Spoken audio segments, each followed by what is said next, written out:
live. Hey, this is Mark coming to you from Baker's Green Acres. I thought I'd change up my background a little today so you can differentiate. I did put a title on this one.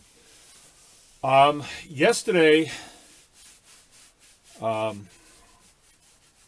asked you to do something. I asked you to think about fear. I asked you to think about fear as it relates to the food issue and what fear does to people and what it is, what it really is, and why it is used as a tool by these people. I mean, I think in the course of this, we're going to start to really see that there is an entity that is creating fear in the general public about things like food, right? The production of food, food if you let it, don't let it stay out on the counter for more than 2 minutes or throw it away, it's, and things like that. Food safety is actually creating food fear in people, and it's totally unnecessary. Food is really something that is our friend. It is something that we absolutely need. It'd be like afraid of certain types of air. Well, they tried that for a while too. Okay, so I wanted to talk about this fear. And I wasn't planning to do this, but as I thought about it today, I checked the numbers on the first video that I made a couple days ago. So that had been 2 days ago. What's today? Thursday. So it was Tuesday. And it was like 1.8 thousand people that viewed the video, and that means that they watched it from the beginning to the end. It was a 20-minute video. This is something that people are interested in. As we've stated before, I just came back from a conference. 300 people came there from all over the country, even Hawaii, because they've run into this problem with these entities that are preventing us from growing the food we want, sharing it with who we want, and using it as a business. They've stepped in between us and our customers, and they've used a bunch of regulation to stop us from doing what we want to do. And farming is as American as apple pie and everything else that is American, right? But lately, people have gotten scared, and they've pulled some operations, and my house was one of them where they pulled three operations actually, where people in high places of authority or high places in the chain at the Department of Agriculture and Department of Natural Resources had to make a decision, and signatures had to go to paper to make that happen. And these are people that are paid a lot of money. I'm not saying that they're smart people. They're involved in something that really takes the bottom of most of the classes that come out of the university, is the state workers. They got to have college degrees, but they're not the smart ones, or they wouldn't be working for these organizations. Okay, so it's not a fairy tale. It's not a paper tiger by any means. We can prove this, and there was so many people at that conference that could prove the same thing. So why is this happening? All right. Now today I want to talk about their authority. Their authority. What authority they have? Department of Agriculture, whoever. There's a lot of different outfits that pull this stuff. Their authority comes from what I asked you to talk about last night, or to think about last night, was fear. All right. So the video on Tuesday had 1.8 thousand views, but only a handful of shares. And I did ask you to share it. And I think I made my case that if you share this, then more people know, and it gets out of their control. It gets out of their control. Yesterday I said the same thing. Please share this. It's so important. It's a force multiplier that we have right at our fingertips. You want to win this battle? Share the video. If everybody shared it, the battle would be over. Okay? But it didn't. You didn't. Takes 1 second. Boom. Hit a button. Why?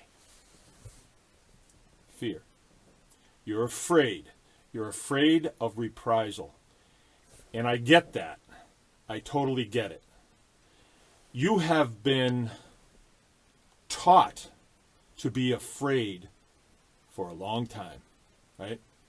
Like I mentioned to you, my friend, he's a veteran that served quite a bit of time in Afghanistan, and he's setting up an operation doing it like me. And he's been shot at by Taliban fighters, which are some pretty good fighters, with pretty good weapons. But yet, when it comes to setting up a farming operation, he doesn't want to get in trouble. Does that even make sense? I'm telling you, they don't have fat ladies in white coats and hairnets packing AKs that are going to put you against the wall.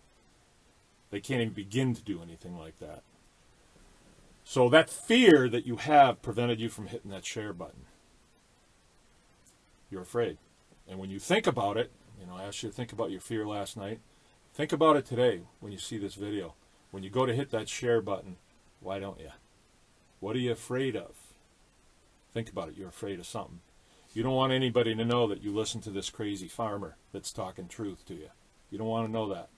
Or maybe you work for somebody and they cruise your Facebook or your whatever, and you don't want them to know that you're against the establishment. Think so? I bet. Fear is a very, very powerful tool. I really don't have the ability to project fear on you. Well, maybe I do. I could just quote some history to you. I could just, just look into the past and see what these types are trying to do. Food is very important. We make a big deal out of keeping arms and maintaining our Second Amendment. But I've told you before, after 48 hours of no food, I can make you do anything I want. And they know that. I questioned myself this morning. Why are you doing this? Why do you want to do this? And as I look at my life now, I'm coming into my 60th year here coming. I've been really fortunate, to be given all the gifts that I've been given. And it's time to give back, right? So that's why I'm doing it. Am I taking a risk? Oh, yeah. Oh, yeah. But in a way, it's sort of like flying an observation helicopter real close to the ground. Let's see who shoots at me. Let's see who this bugs. Let's see who retaliates against me. It's been 2 years since I've had locked horns with these people. And you can bet that they're watching it. Let's see if they respond. Let's see. And how will they respond? Can I predict what they'll do? Maybe I will. Maybe I will later.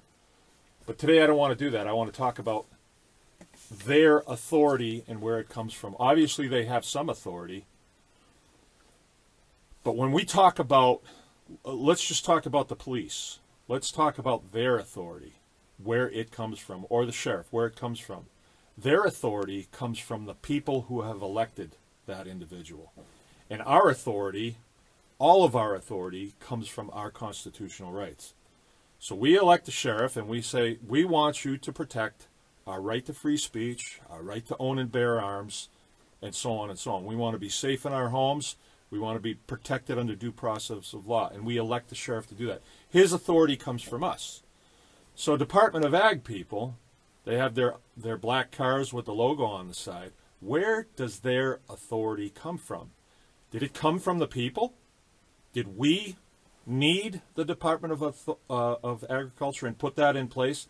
An organization that budget grows every single year. Their numbers grow every year. They're way, way overstaffed. They don't have anything to do.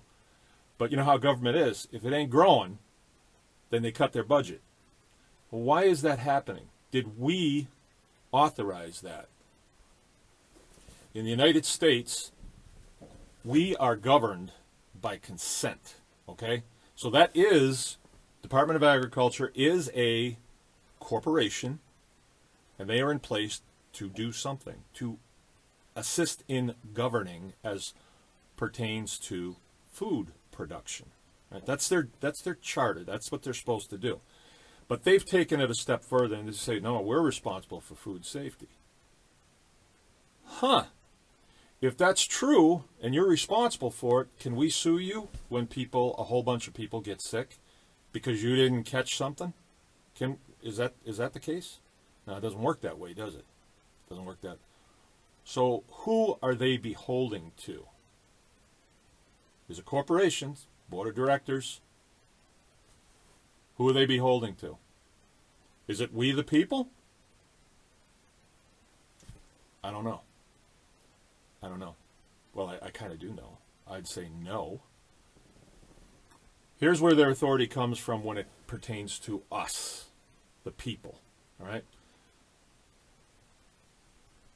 They coerce us into a contract with them.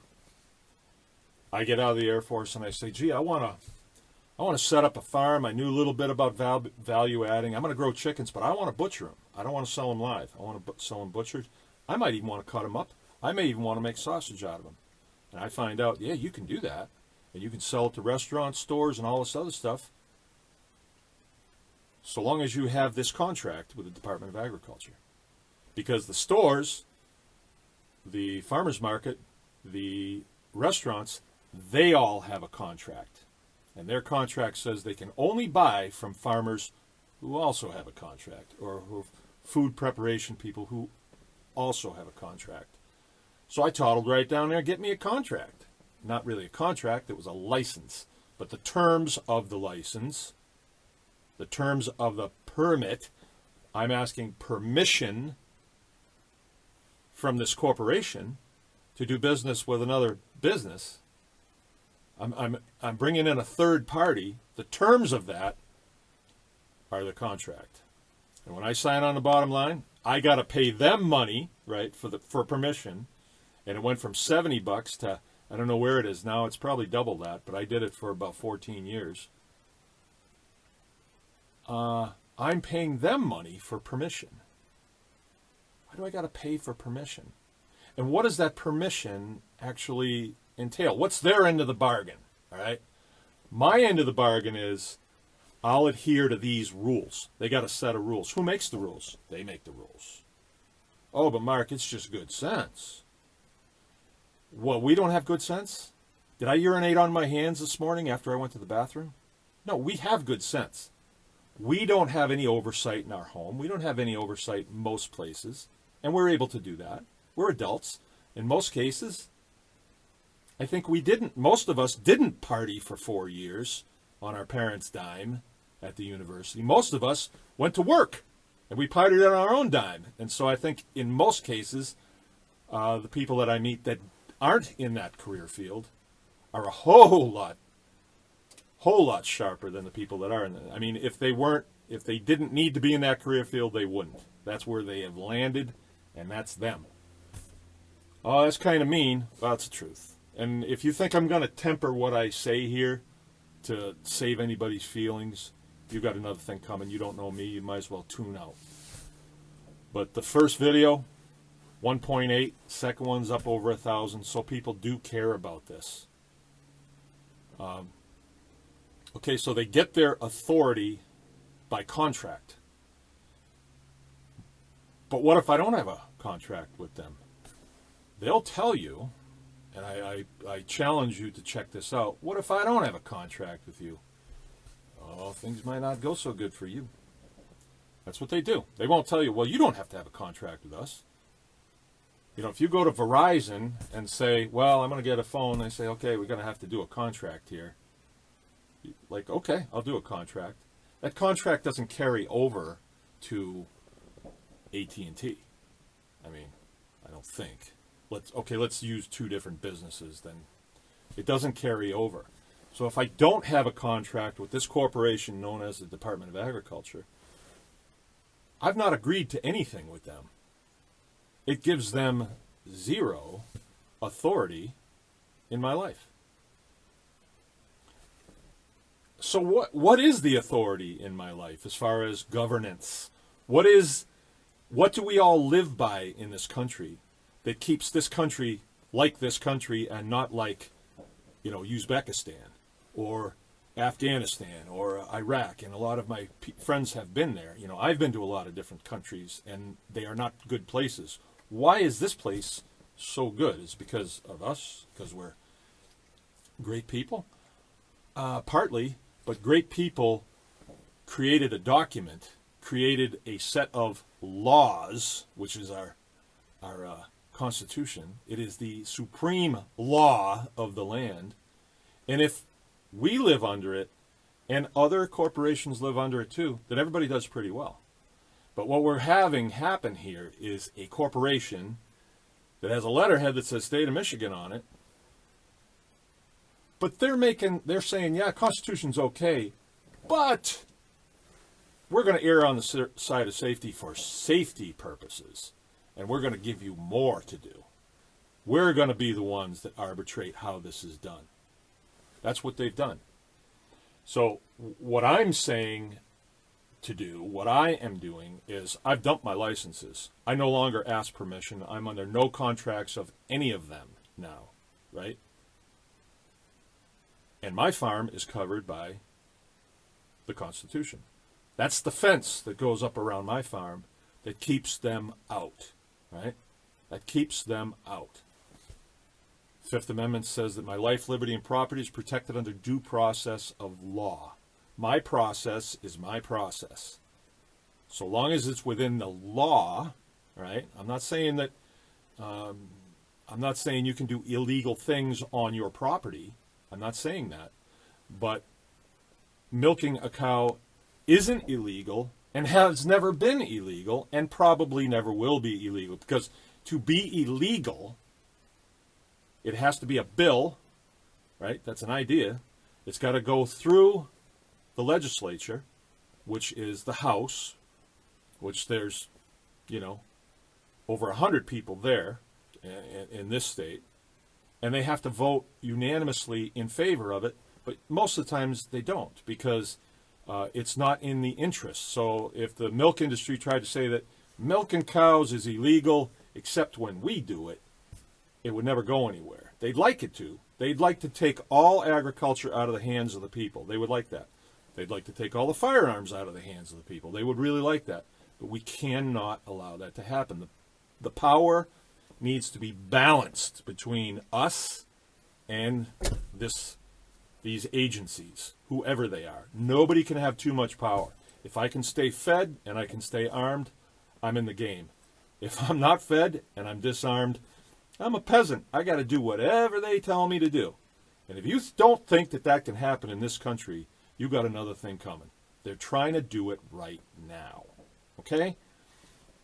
Look, you don't have to look very far to see the nutrient deficiency in the food.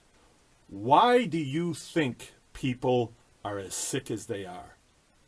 Is it because they're not getting enough chemicals in their diet? Is it because they're not going to see the doctor enough?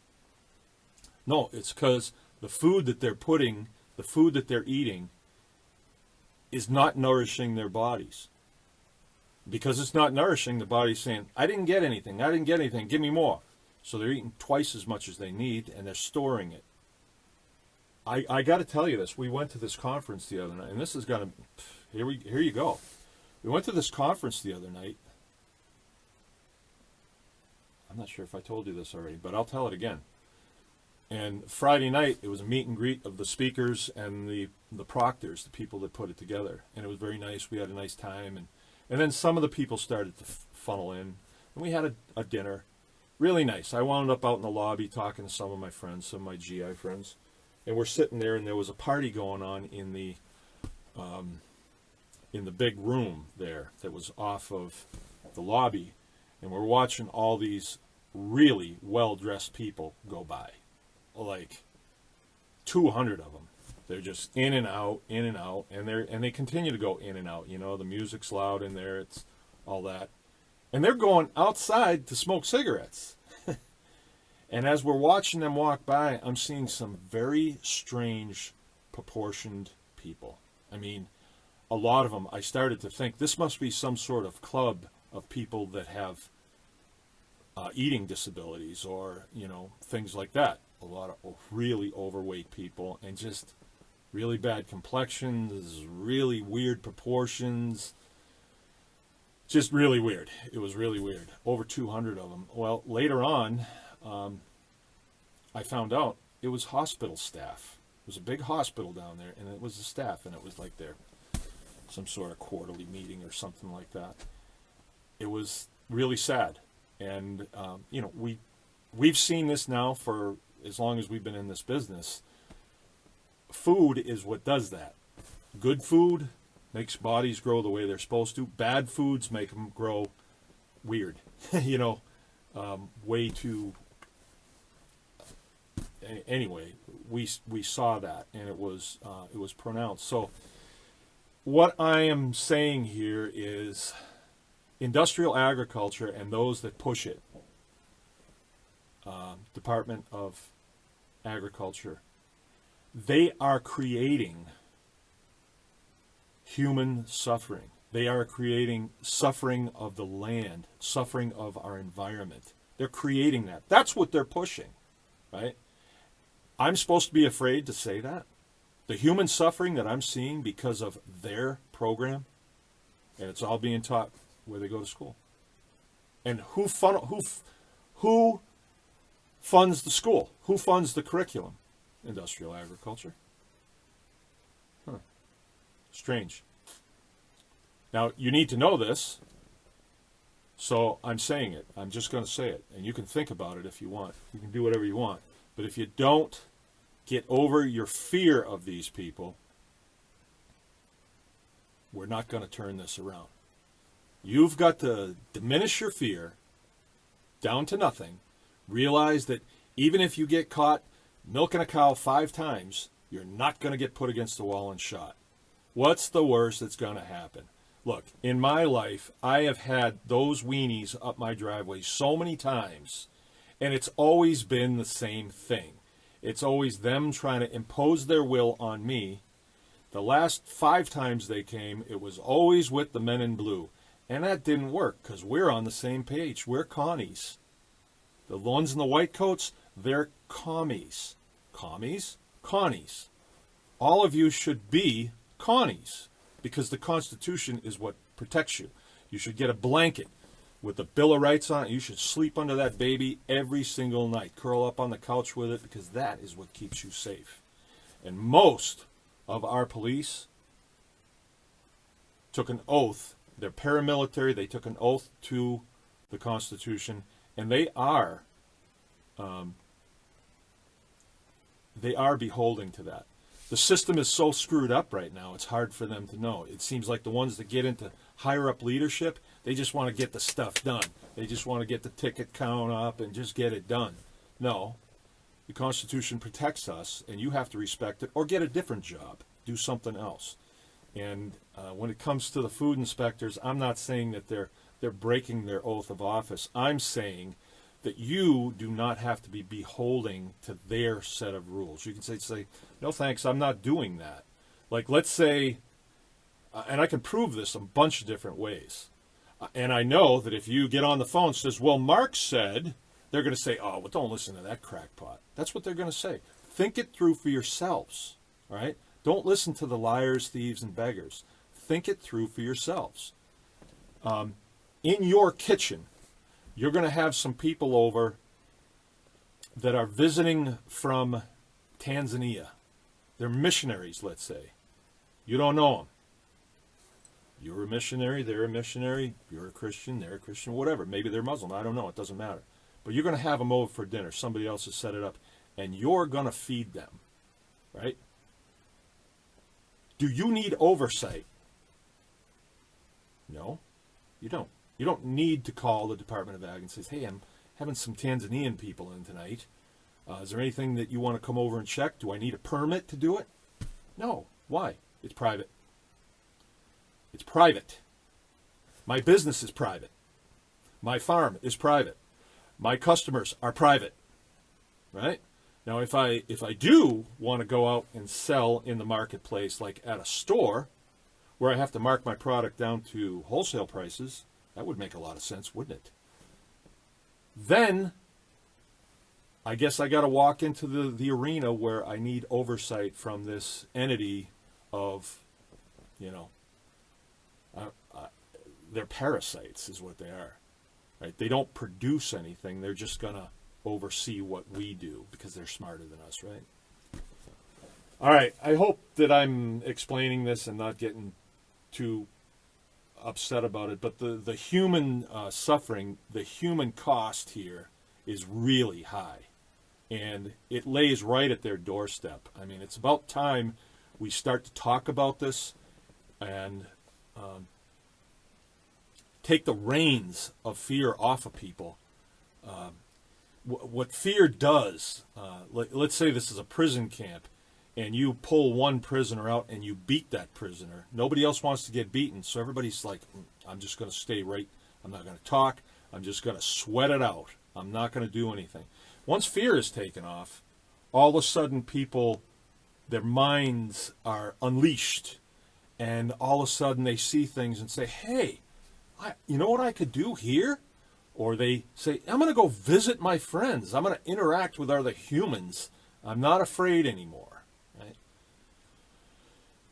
So fear is a tough thing to deal with. I'm telling you. You're not going to get it over with in one video. You need to think about it on a daily basis. What am I afraid of here? You know, if you want to be in the farming business, or let's say that you've got a health issue.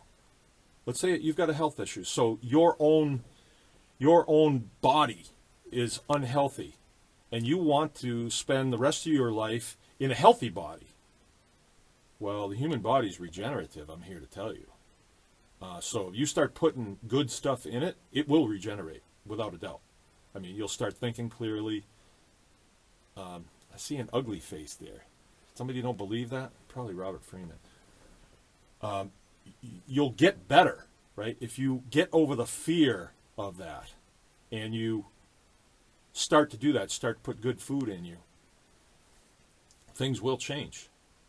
If you want to start to grow your own food for yourself, that's even better, because then you're doing a process that as you're doing it, you know what I'm doing here is going to make me better. Everybody knows when you're sitting in front of the TV stuff and you're faced with bonbons, it's not making you better. But it's easy and it's fun. I do it once in a while myself. I love it at the end of the day. I love to watch a good documentary about war, right? I love that. So yeah, let's get this done. I made notes today. Contract law, okay, delusion, divert. A lot of times what they do, you will see it, they use divisive tactics against us. All right, now we saw this at the Second Amendment rally in Virginia. I just watched that. I didn't go. I couldn't. I probably wouldn't have anyway. It was too far away from me, and I watched it just so I could analyze what was going on. And what they did, what the media did, which is nothing but propaganda, is they said, oh, these are all, you know, right-wing, white nationalists. Like, white nationalism is a bad thing, right? I was born this way. I mean, if they changed that and they said, well, these are all black people here, well, they wouldn't say something like that, because white now is bad and black is good, right? Well, you know, we don't buy this. My black friends don't buy any of this. This is all what they're doing to divide us. On the food issue, it's pretty tough to divide us, because you can't say, oh, well, don't listen to Mark. He's a conservative. Look, in this industry, I would say a good third of my associates are not conservatives. Does it matter when we're talking about pig butchering? When we're doing a class and there's people that are not conservative, does it matter? It doesn't. It doesn't come up. I don't care. You can do what you want. That's the essence of this country. If you want to, you can, you know, so long as you don't break the law. And the law is something we've all agreed on, that we don't want this happening. We don't want bank robbing. going on. We've all agreed on that through our representation. Okay, hope I'm getting this home. Our authority comes from the Constitution. Our authority comes from our moral standing. What we are doing as producing foods, the way we do, we don't pollute, all right? Nobody smells my farm, right? That's not the case for the farms around here. They pollute constantly now, and now the DEQ allows them to do it all the time, right? They pollute our groundwater, they pollute our rivers and streams, and they're doing it constantly. If you drive through a farm area and you have to roll your windows up and it just makes you gag, that's pollution. If your nose can pick it up, that's particulate in the air. And when it's there constantly, it's a bad thing. It's a bad thing, and it's unnecessary, should not be going on. We're producing clean food, nurturing food of the human body, and we're nurturing our environment. We pay attention to the fertility of our soils, and we're really trying to build that up. And it gets in us.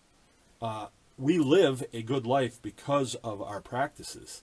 Whereas if you are in a factory farm environment, you're handling things that are deadly to you, and it shows on their bodies. All right, so this isn't a silver bullet approach. It's a kind of a holistic approach.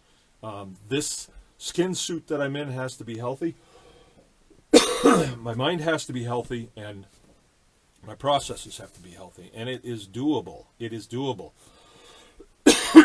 But you've got to get over the fear that comes from doing this. Okay, I'm going to sign off. Don't know what I'm going to talk about tomorrow. Maybe I won't talk about anything. But please help me with this. This is our issue. Hit that share button. Make it go. All right. Anyone can farm.